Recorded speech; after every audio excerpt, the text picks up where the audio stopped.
We are N.A.M.E, New Art and Music emerged in Manchester. Today I have got with me one of the best Manchester DJs on the scene. She's so humble about it, she's so modest about it, and I am lucky enough to actually know her already personally, and having this link up and being able to be like, yo, Kat, come give us an interview, I need you. And thanks so much, I really do appreciate it. Of course, it's amazing to see you. It's just crazy, isn't it? Very crazy. 11 years. Yeah. So me and Kat, we went to high school together. So very young, early 20s. Yeah. Yeah. I mean, I've had 3 kids now. I don't know what I've been doing. Edit that out. Don't say that. You're not ready for anyone. You're just doing self-love at the minute. You've only got enough love for yourself. There you go. Real talk. There you go. But we met obviously in high school. We did engineering together. We was 2 of the 3 girls that did engineering. And I did that because I wanted to do music engineering, but all we did was make toolboxes. I know. And look at plans of things. But I loved engineering. Yeah, it was lit. We were sick at it. We was really good at it. It's mad that we actually have a BTEC in engineering. I got a distinction in it. Yeah, mate, so did I. We're basically engineers. Serious. So, other than that, we have spent so much time apart, growing. And we've kind of like come full circle where we're both kind of sort of back in the same industry. Yeah, back in the same industry, in the same kind of circles, knowing similar people. Well, not similar people, the same people. Yeah. But you've just come from nowhere now, and you're totally like somewhere. Yeah. What's it been like? It's like, because take us back to the beginning. So back to the beginning when you first started, you was Katbrowsugar. Yeah. And you was just a singer, an artist, and so I was just doing.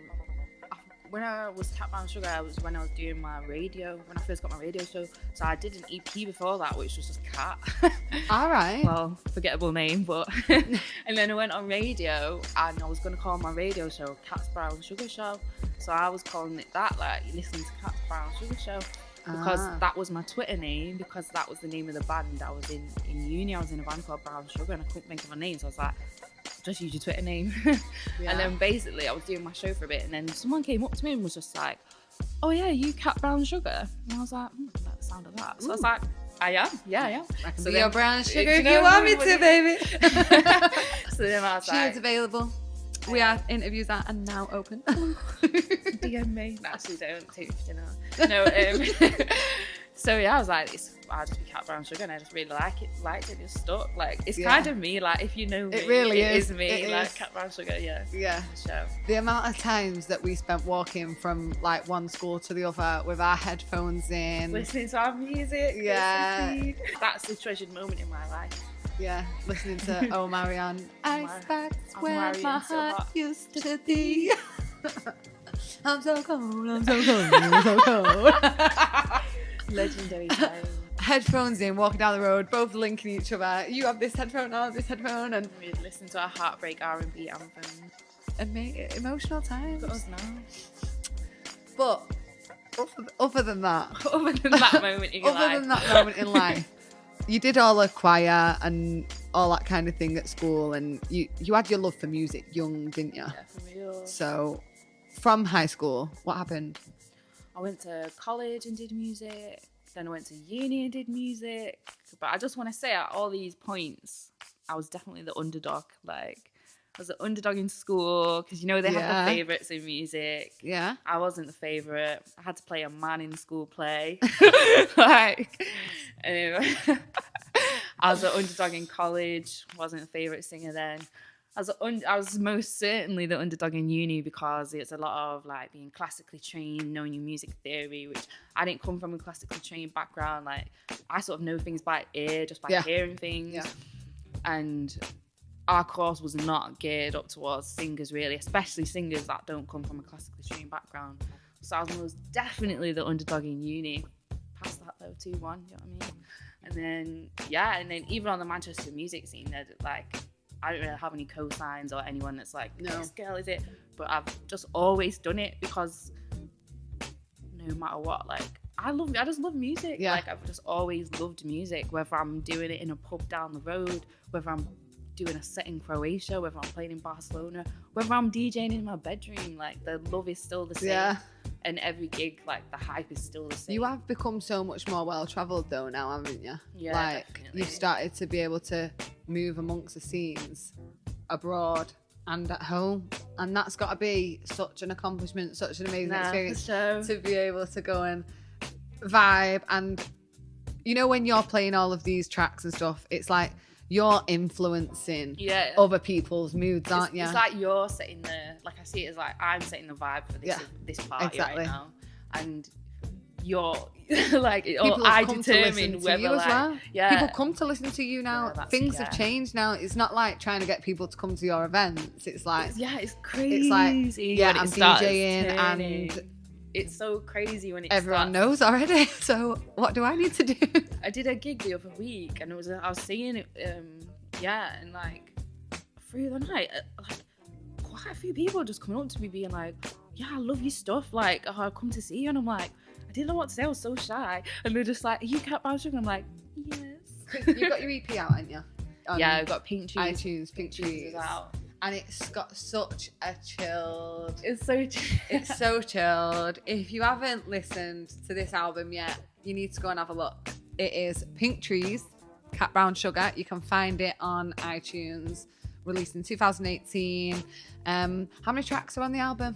There's like four or five. It's more of an EP. Yeah, it is. But nevertheless, it's still something that's been created by yourself. And I love that body of work. Like, it took us a while to do it, like over a year. But you've got the remixes as well. Yeah, I like the remixes. One of them remixes I absolutely love. Oh, see. Is it Irene's Interlude? The house remix. Yeah. It's a house remix. Yeah, and then you've done a drum and bass remix of something else. Is that Higher? Yeah. That drum and bass, I'm sorry, that is a few people such really a like good that, tune. I love how you go with that kind of genre, that drum and bass. That whole relaxed neo soul vibe that sort of meets in. It really transitions well, you know. Yeah. I actually was, before I even put out Pink Trees, my producer N.A.M.E, he's a drum and bass producer, and I was singing on drum and bass tracks. Really? There's tracks he's got out with like me singing on it, and I love it. Like, I think the soul vocals transition really well to like drum and bass, don't they? Yeah, it's such good stuff for the ears, because I have to say that's like the last track on your EP as well. Yeah. It's like going through them all and being in that kind of neo soul vibe and having that whole soulful feel. And then you're like, wait, it's turn up time? Oh, okay. She just switched it up again. Something over 90 BPM? Yeah. What? Yeah. And it's a tune, so thank you. Big up. Thanks. Big up, Cheers. When it comes to new music that you're making going forward, have you got anything that you can? Going forward, everything's going to be produced by me. That's my next goal, is to get on my beats. Yeah, so I don't want to work with, I think it's going to be a bit of a shock, because the next song that we're going to drop, it's like produced by me, but I'm not singing on it. It's a beat. Okay. With the guitarist I work with, he's like the vocalist on the track, but with guitar. And I know everyone's going to be like, where were you on the song? I made the fucking song.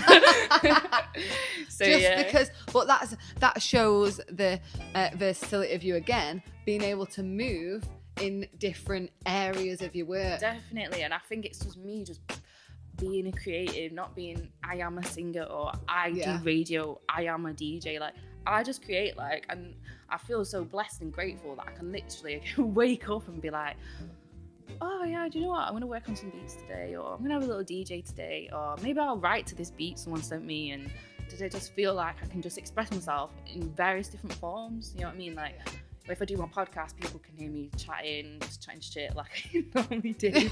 Or like, through my music or my DJ. Like, now my radio show, my DJ set is very refined now, so I feel like people know what they're gonna hear, and it's more of a vibe than like a genre. Like, it's like hip hop, future sound, neo soul, and then sometimes it'll be a classic tune from like our time. But like, I really want to work on being that selector. I feel like you've spent time though learning, like, you know, the whole Charlie Sloth thing, learning all your different areas to be able to bring to the table. And it's like yourself as a whole. Yeah, like this is you. I didn't realize I was doing it. It was just happening. Like bit by bit, it just comes Domino together. effect. And I see things. I'm like, oh, so that's why that happened ages ago. So you could do this now. And I can't even tell you how many times that happened in my life. Really? Like, even when I got sacked, I did a job that I thought was my dream job for 3 months, and I learned like an intense 3-month course. What did you do? I was doing like events, and I put on like some dope events with like artists from Manchester. I thought I could do that. I was well proud of myself. Then I got the sack, and I was like, oh shit. But then I didn't get sacked because anything I did, by the way, I just want to say. It's because they didn't have enough money to like have an events manager. Yeah. But anyway, yeah, just saying. And then don't you wish you had more in your budget now? Just to put it out there. I am fine. So then loads of things I've done since then, I've taken knowledge from that job, because I've been like, because I know that's how it works, and and that, and just with things, even like doing little gigs, like helped me to do big gigs, but I didn't really see it at the time, because like I said, I have performance anxiety. Some of the things I've done this last year would have given old cat a heart attack. Like, do you know what I mean? Like, I couldn't have done it. Honestly, I would not have been able to do it. But I look back and I see these little small events these little small things that happened, and I'm like, oh, well, that gave you a bit more confidence. Then you saw you could do this, and like in the past year, I've done new stuff almost every week, just different things, and I've just been like, you know what, I'll do it. When you fail, you learn. You're like, okay, I won't do that again. Or, okay, well, this is what I want out of that situation if it ever happens again. Or, okay, now I know I don't want this. Okay, that doesn't work. There is absolutely nothing wrong with failure. No, there's not. Because you will learn something from it, and you will grow. And life is like this. And you need to just cruise through and be like, it's okay. The only moment that matters really and truly is right now. Yeah. So if you fucked up last week, it's last week. Yeah. You know what I mean? If you're nervous about something next week, it's next week. In terms of things that have helped you in your career and talking about failures and stuff, I think that before something really good happens, there's something really bad that can happen as well. So it's that really bad that happens, and then it's like, oh my God, wow, how have I just gone from 0 to 100 real quick? Yeah, for sure. So is there anything that's happened to you that, I mean, we don't have to get too personal, but have you got anything that you can say, you know what, I have done something where this has been a bad situation in my life, and then I've grown and I've really channeled myself into something else? Do you know what, like, I'm quite a private person, but in terms of like, because one of my main things is I want young women to know that they can do it no matter what. So I do, like, my family background is very crazy. I won't get into that, but I haven't really had support of my parents for majority of my adult life. Yeah. Then, as I said, like, a year ago, no, it's nearly 2 years. It'll be like 2 years in October. It was like when I just had an operation. I came out of a relationship which now I know was like mentally abusive relationship for sure. But at the time, it was like I was inconsolable. Like, I thought that was the one, and then I'd lost my job. I'm just like, this was all the solid things in my life gone. Yeah. And then, as you say, like, it's like literally in your darkest times, and like I went into my spirituality so much more. I started meditating all the time, so I getting proactive about things. And to look back on it now, like, Lucy, I've been to LA, I've been to Croatia twice, I've been to Barcelona. This is all since all of that happened, because I really think the universe was like, you're not on your highest vibration here, Catherine, right? Catherine, literally, to get the government name out, Catherine, you're not vibrating on your highest level here. I was very vulnerable, very insecure. I wasn't very confident. I probably went to the studio once a week. I was just singing. I wasn't supported by the person that was closest to me, my partner. I was arguing all the time. My conversations with my friends would be about boys. Well, what's he doing now? He's done this, he's done that. Now, right? My conversation with my friends are, oh, you going gym? What you doing? You doing this? Or what project you working on? You doing this? Doing that? Like, it's changed. Everything's changed. Like, I love me now. I'm more confident now. I know I'm learning to become like a healthy person. I look after my mental health now. Meditation has helped me so much. I can't even tell you. Like, it clears your mind. It calms you down. Like, to change your mindset from being like a reactor, a person who reacts to everything, to becoming more of an observer, even with your own thoughts. Like, your thoughts in your head that aren't all you. Like, when you think something straight away that's like nasty, and you're like, oh, it's a bit mean, that. Yeah. It's not you saying that. Bitch. Do you know what I mean? Like, and like just knowing when to shake yourself out and be like, that's not me, man. Like, you know what I mean? Like, our thoughts can send people into the maddest things, to do the craziest thing, and it's all in your head. Like, even when I get myself worked up because of things I've been through in the past, I realise I have weird anxieties about stupid things that no one else has.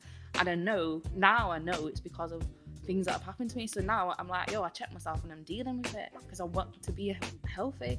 And all that clears the energy for me to do what I truly want to do, which is to travel the world and make music. Yeah.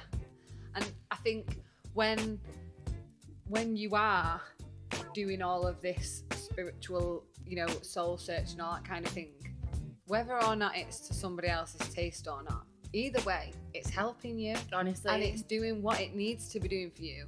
People can have the judgment and pass judgment, but if that is genuinely working for you, then so be it. I do not give a toss about anybody else's opinion about me, unless you're one of my close friends or someone I respect. Like, your thoughts are so powerful. Like, I will never talk down on myself. Yeah. Now I know, like, I will never talk down. You'll never hear me talk about being skint or moaning about it. You'll never hear me talking about what I don't have compared to what other people have. You'll never hear me be on some mad rant about someone for ages anymore. That, because why? It's worthless. It's wasted energy. When people slag me off, bingo, you block your own blessings, not mine. Do you know what I mean? It's nothing to do with me. Woo. Yeah, you can't listen to my angel voice. I on used the to DJ. be so sensitive as well, right? And people, I remember someone on the scene a couple of years ago came to a show where I was performing and put something on Facebook the next day, and it was defo slide digs at me in it while sort of bigging up everyone else. I cried all day. Like, I cried all day. And I've done a sick show the night before. But how horrible is that? Then that makes me think of the people who are on that negative energy, this was a grown man on the scene, on the music scene, like, purposely taking shots at a young person. And, like, that's not even the first time it's happened to me. Like, there's people on the scene that have said inappropriate things to do with the way I look. She's just a sexy DJ. Worse things than that. Like, grown up people that mentor young people that are still trying, like, and these are men like, why are you big man talking about me? Like, it's mad, but you just gotta get that thick skin and ignore it, because at the end of the day, when I'm in LA, didn't see you there. Do you know what I mean? Like, you should maybe just keep yourself out of my business. Yeah. Do you know what though? This is one key thing when it comes to music. That just gives your authenticity a whole load more to it, for the fact that you are being honest, and it is, like we've said, it's a male dominated industry. And there'll be people that are nice to your face that aren't behind your back.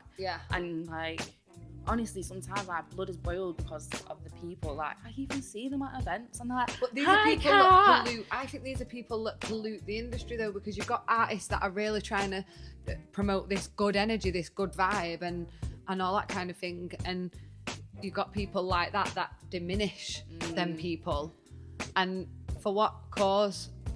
This is why I'm saying get that thick skin, because these people, when they're chatting Maka, they're not blocking your blessings, they're blocking their own. So let them talk. It's a business. If I see these people out, okay, it's a professional hi and bye, but and they're like, oh, what are you up to? And I know what you say about me behind my back. Why do you need to know what I'm up to? I say to everyone, not much. Not much. Literally. I actually say that quite a lot. I say that to everyone, not a lot. Like, I'm very protective of my energy and what I tell people. But do you think that's something that you've learned? Definitely something that I've learned. Definitely. And I learned it the hard way. Like I said, I've been that sensitive person, crying all the time, getting affected by what other people said. But all that did was make me sad for days. And then I'd tell everyone, you'll not believe what they've said. Then we'll have a moan about it. Then we've doubled that neg energy again. Yeah, this is what it is. This is what happens. That is said, I hear you chat shit about me. Sweet, cut it dead, keep it moving. Thanks, carry on. because at the end of the day, the more time you focus on things like that, the less time you're focusing on Exactly, things and that I've need not to be got time to focused do on. that. I'm sorry. I'm out here Got trying to time. make my next trip to LA. But I will, exactly, but I will talk about it if it can help other young women. Yeah. I don't want them to be put off by what they're doing because someone said, oh, she's just a sexy DJ. Yeah. You know what I mean? She's just that. When these people, they're not even checking out the work that you do, not listening to what you do, but they demean you to your looks. And that hurts my head so bad. Like, when I was speaking with IMDb, it's like, oh, you can't possibly be attractive and be skilled in your area of work. Yeah. You know, if you're attractive, you're just hot then. Yeah. She can't be skilled, she's just hot. Yeah. She's just hot, that's why she got that gig. Do you know what I mean? And it's so like, it's like, how dare you? Like, you haven't seen How where I've been for the last you? 11 Do years. you know what I mean? You don't know what I've been doing. Exactly. You don't know what cereal I like. How dare you? But you know what? You don't even deserve that, because No. I know what I do when I'm at home doing my mixes, grinding, writing, making beats. I know the work I'm putting in. Yeah. And a lot of other people across the world do as well, so it doesn't really matter. So people can say what they want to say. Exactly. Do what you want to do. And keep it moving. Yeah, and that's one of the most important things, just to keep doing this, because that's what you've been doing for the last, couple of years now, and this is where it's got you. And you're just going on to big and better things. A few people, one being me now, but you have been reported on before by the likes of Red Bull, and they have said how versatile you are, how amazing you are when it comes to bouncing between the scenes, and being abroad and being at home, which I can imagine is quite hard, but it's actually very crazy to get shouted out from them. it really is. They're a big... I didn't even know it was coming out. Usually when you're not famous, you know when things are coming out about you. Yeah, and you also got you won an award last year. I won 2 awards. 2 awards. Oh, 2 worldwide awards. 2 awards last year on a little website called Mixcloud. I currently still have the best R&B and hip hop show, and also Rising Star Awards. Ooh.